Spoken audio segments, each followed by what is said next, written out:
ajma'in, amma ba'du.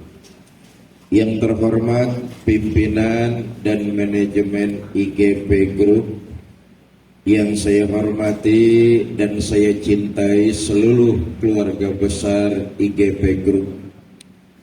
Saya hadir terlambat, mohon maaf.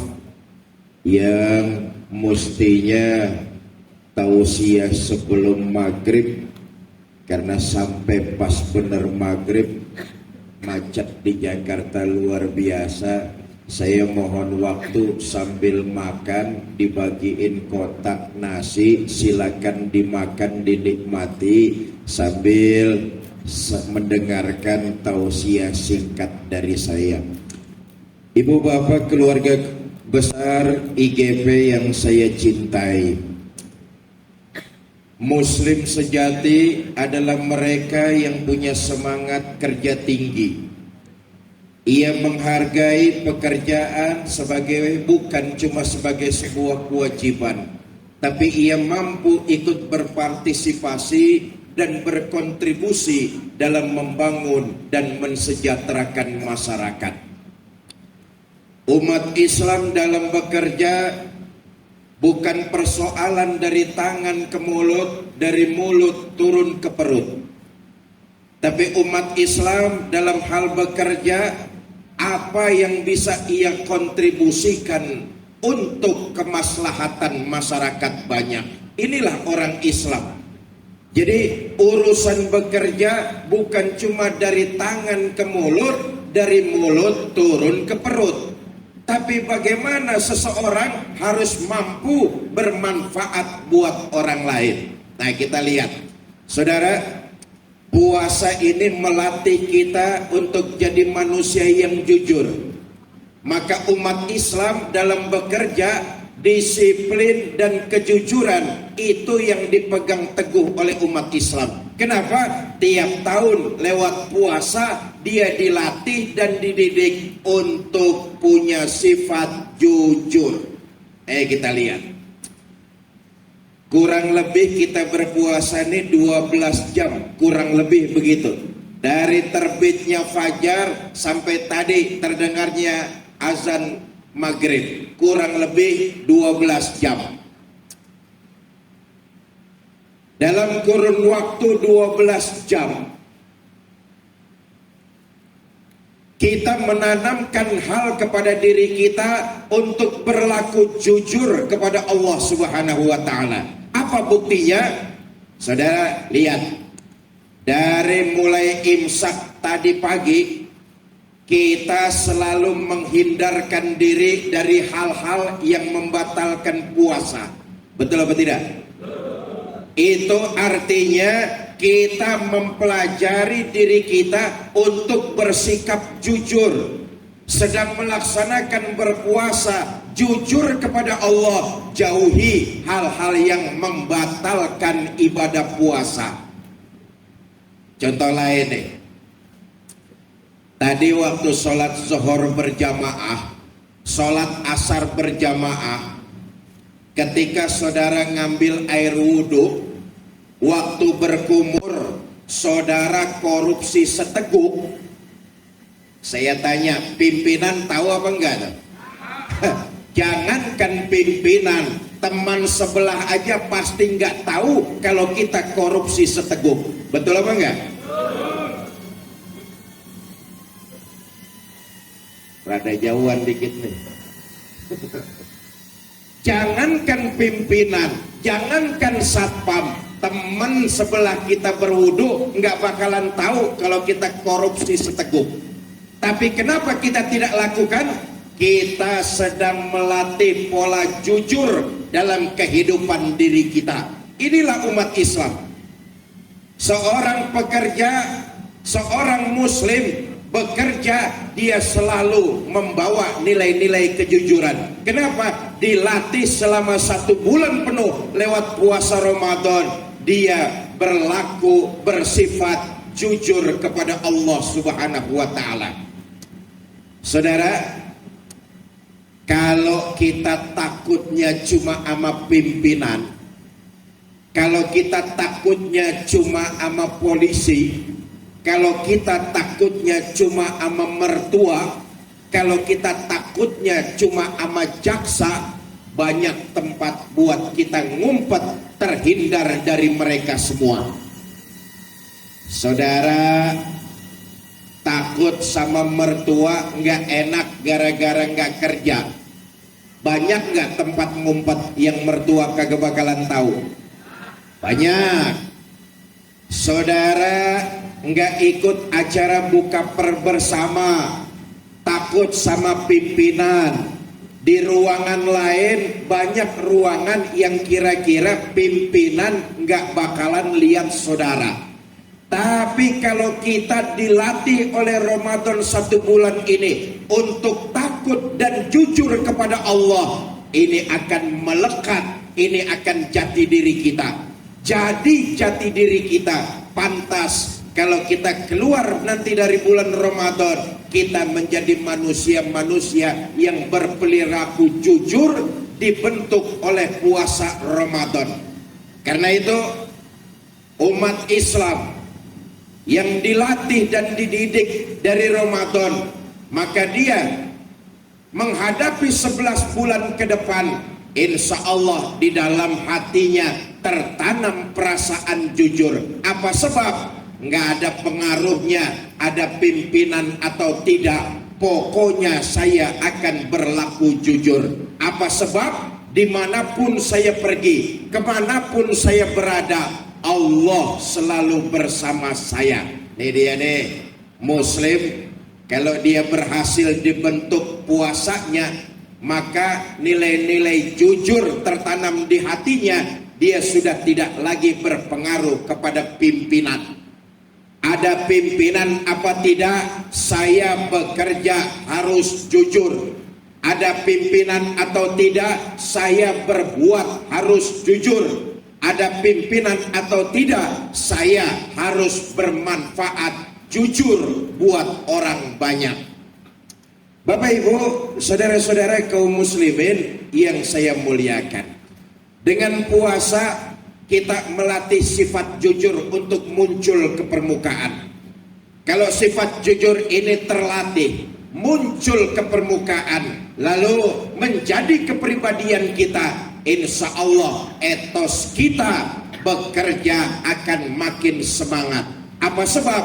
Tadi saya katakan, urusan umat Islam dalam bekerja bukan hanya sekedar dari tangan ke mulut, dari mulut turun ke perut. Tapi urusan kerja buat umat Islam adalah bagaimana bermanfaat untuk orang banyak. Saya teringat sebuah pesan yang disampaikan oleh seorang ulama besar Indonesia. Selain ulama, beliau adalah seorang penyair yang masyhur, Buya Hamka, Allah yarham. Buya Hamka pernah mengatakan begini, kalau hidup cuma sekedar hidup, babi di hutan juga hidup. Kalau kerja cuma sekedar kerja, monyet di hutan juga kerja. Maaf nih, ini yang ngomong Buya Hamka. Kalau hidup cuma sekedar hidup, babi di hutan juga hidup. Kalau kerja cuma sekedar kerja, monyet di hutan juga kerja. Ayo kita lihat, saudara, kalau urusan kerja dari tangan ke mulut, dari mulut turun ke perut, sama juga nggak ada bedanya dengan monyet. Coba lihat, monyet kerjaannya itu cuma dua, dari tangan ke mulut, dari mulut turun ke perut. Kita umat Islam nggak begitu. Dalam bekerja urusannya bukan cuma sekedar tangan, mulut, perut, tapi bagaimana karya kita, hidup kita bisa bermanfaat buat orang lain. Begitu kita menghasilkan uang dari kerja yang halal, maka ada zakat. Betul apa tidak? Ada infak, ada sedekah, dan kita ingin berkontribusi buat orang lain biar jadi hidup yang bermanfaat.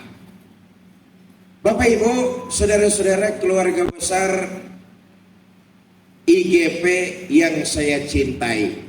Karena itu sekali lagi saya katakan, kalau Ramadan ini berhasil kita jalankan, maka terpatri dalam hidup kita, terpatri dalam diri kita jiwa sifat yang jujur. Kenapa? Puasa melatih kita untuk jujur. Jujur kepada siapa? Jujur kepada diri sendiri dan jujur kepada Allah Subhanahu wa ta'ala.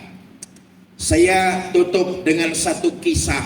Mudah-mudahan ini banyak hikmah yang terkandung di dalamnya.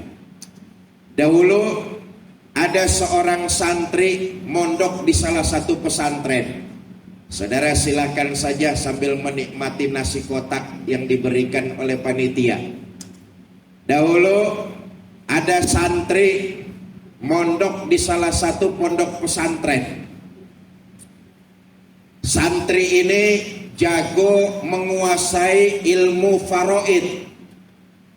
Ketika mondoknya dianggap sudah cukup, oleh kiainya disuruh pulang. Kata kiai, "Nah, kamu pulang sudah, berkhidmatlah kamu di tengah masyarakat," kata kiainya nih. "Dan sebagai seorang muslim, hendaknya kamu bekerja. Jangan menengadahkan tangan kepada orang lain, jangan jadikan hidup beban buat orang lain. Kamu harus bekerja, berdiri di atas kaki sendiri. Tapi ingat, dalam bekerja, bawalah sifat jujur kemanapun kamu pergi. Bertakwalah kamu kepada Allah Subhanahu wa ta'ala. Kerja sebaik-baik pekerjaan adalah mengikuti pekerjaan orang tua. Sebaik-baik pekerjaan adalah menerusi pekerjaan orang tua." Pulang nih santri ke rumah. Begitu sampai rumah, ketemu sama ibunya, cium tangan, pelukan. Nih santri nanya sama ibunya, "Bu, saya pengen tahu sebenarnya dulu itu kerjaan bapak saya apa?" Kata ibunya, "Kamu masih capek, baru pulang dari pesantren, sebaiknya kamu istirahat. Besok saja kita ngobrol lagi." Besok nih anak nanya lagi sama ibunya, "Bu, sebenarnya kerjaan bapak saya apaan?" Ini ibu bilang, "Nantilah kita ngobrolnya soal kerjaan bapakmu." Satu saat anak ini nanya lagi sama ibunya, "Bu, kerjaan bapak saya dulu apa?" Ibunya jengkel ditanyain melulu, akhirnya jawab, "Emang kenapa kamu nanyain kerjaan bapakmu? Kiai saya di pondok pesan, sebaik-baik kerjaan nerusin kerjaan orang tuanya. Dan selama bekerja, bawalah sifat jujur dan selalu bertakwa kepada Allah." Kata ibunya, "Kamu mau tahu kerjaan bapak kamu dulu nyolong." Ini anak tahu kerjaan bapaknya nyolong, bukannya kesel, wajahnya ceria. Seneng bukan main setelah tahu kerjaan bapaknya nyolong. Nih ibu tambah bingung. Kata ibu dalam hati, "Anak gua salah mondok ini." Dikasih tahu kerjaan bapaknya dulu nyolong, bukannya sedih malah seneng. Kata ibunya, "Nah, emang kenapa kamu nanyain kerjaan bapakmu?" "Bu, sekarang saya sudah tahu kerjaan bapak saya. Saya mau nerusin pekerjaan bapak saya." Ini ibu makin kelabakan. Kata tuh ibu, "Aduh, salah mondokin anak gua nih." "Nah, bapakmu dulu kerjaannya nyolong. Kenapa kamu terusin?" "Saya memegang teguh omongan kiai saya, Bu. Di balik nerusin pekerjaan bapak, itu banyak sekali keberkahan yang ada di dalamnya. Pokoknya saya mau nerusin pekerjaan bapak saya. Sebagai seorang ibu tentu nggak bisa berbuat banyak, didiemin aja anaknya. Selama 1 minggu ini anak memperdalam ilmu nyolong. Mulailah dia bergerilya dari satu terminal ke terminal lainnya. Dari terminal Blok M pindah ke terminal Pulau Gadung. Belajar memperdalam ilmu nyopet, ilmu nyolong. Satu malam setelah ilmu nyolongnya dianggap layak, mumpuni, satu malam dia persiapkan alat-alat buat nyolong. Linggis, obeng, kunci T, dipersiapkan ditaruh di dalam tas. Hampir tengah malam, waktunya beraksi. Ini santri sholat tahajud dulu. Ya maklum namanya santri, mau beraksi sholat tahajud dulu dia. Sholat tahajud 2 rakaat, selesai sholat tahajud, barulah santri ini keluar rumah cari mangsa. Satu ketika dia lihat ada rumah, pintunya terbuka. Terlintas di benaknya, inilah rumah yang gak diawasi oleh orang lain. Maka rumah ini jadi target untuk aksi nyolongnya. Seketika dia ingat bahwa rumah yang sedang dia incar adalah rumah janda tua. Merampok, nyolong di rumah janda tua bukan pekerjaan yang jujur dan bukan pekerjaan yang membawa nilai-nilai takwa. Kata santri ini, nyolong di rumah janda tua bukan kerjaan orang bertakwa. Saya nggak boleh nyolong di rumah janda tua. Cari target lain. Nyari target lain lagi. Ketemu, dia lihat rumah nggak ada orang di sekitarnya. Begitu dia keluarkan alat-alat untuk mencongkel pintu rumahnya, dia baru ingat juga bahwa rumah itu adalah rumah anak-anak yatim piatu. Merampok rumah yatim piatu bukan bagian dari pekerjaan takwa. Cari target lagi. Saudara, ini santri ngelihat ada rumah megah. Di benaknya terfikir, nih rumah orang kaya baru target untuk dirampok nih. Begitu dibuka pintunya, kebetulan nggak dikunci, masuklah santri ini ke dalamnya. Begitu sampai dalam, ini santri takjub luar biasa. Apa sebab? Ngeliat barang-barang yang ada di dalamnya, barang-barang yang sangat mewah. Santri ini ngomong, nih pasti yang punya rumah kalangan sultan. Perabotan rumahnya luar biasa. Saya yakin yang punya rumah ini belum bayar zakat mal. Apa yang terjadi? Seluruh isi rumah itu dihitung nisabnya oleh santri tersebut. Dianggap belum zakat mal. Ya namanya santri menguasai ilmu faraid, dihitung nisabnya tuh. Seluruh perabotannya dihitung, maka zakat malnya tertera ditulis oleh santri tersebut. Lagi enak-enaknya nulis, datang kumandang azan subuh, terdengar azan subuh dari masjid. Allahu Akbar, Allahu Akbar. Yang punya rumah turun. Begitu tahu di bawahnya ada orang lain yang punya rumah, tentu marah. Siapa kamu? Kamu pasti perampok kamu ya. Kata santri, Pak sabar dulu, nanti saya jelaskan. Sekarang udah datang waktu masuk sholat subuh. Ayo kita sholat subuh berjamaah dulu. Bapak jadi imam, saya jadi makmum. Baru tumben ada rampok sholat subuh berjamaah. Selesai sholat subuh, yang punya rumah nanya lagi, kamu siapa? Kamu pasti mau merampok rumah saya. Pak, kata si santri ini, saya masuk ke rumah bapak karena pintu bapak nggak dikunci, makanya saya masuk. Awalnya iya saya mau mencuri, tapi saya lihat rumah bapak ini perabotannya lek semua. Ini sudah masuk waktunya nisab haul 1 tahun. Saya khawatir kalau bapak belum bayar zakat malnya, makanya saya hitungin semua harta bapak. Kata yang punya rumah, kamu benar. Emang setahun ini saya belum bayar zakat malnya. Kamu udah hitungin harta saya? Sudah. Harta bapak udah waktu nisabnya sekian yang harus bapak bayarkan zakat malnya. Tertariklah yang punya rumah ini.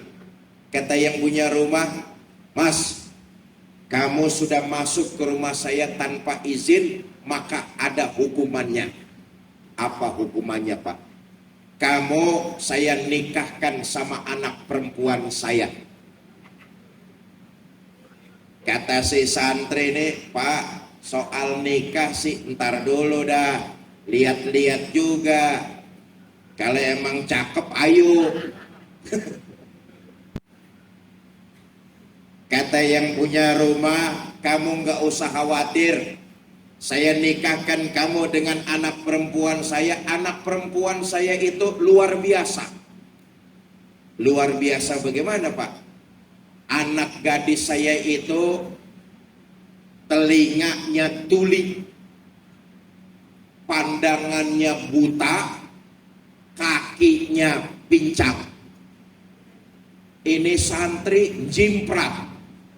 Jimprat, ngerti jimprat? Kaget sekaget-kagetnya. Nggak ngebayangin punya istri kupingnya budek, mata buta, kaki pincang. Pak, nggak mungkin lah masa saya punya istri sedemikian parah.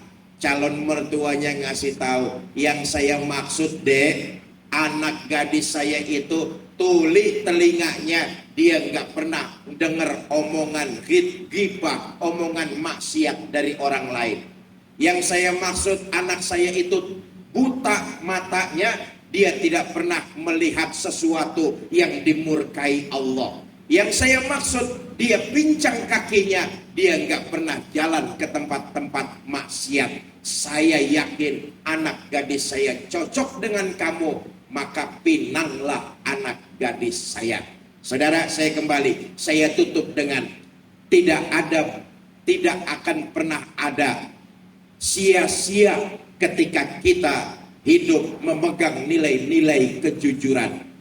Banyak manfaatnya dan pasti akan ada hasilnya ketika kita mengarungi kehidupan alam dunia ini dengan terus memegang nilai kejujuran, etos kerja yang tinggi, mengharap ridho Allah Subhanahu wa ta'ala. Nah, itu satu paket. Jujur, etos kerja yang tinggi.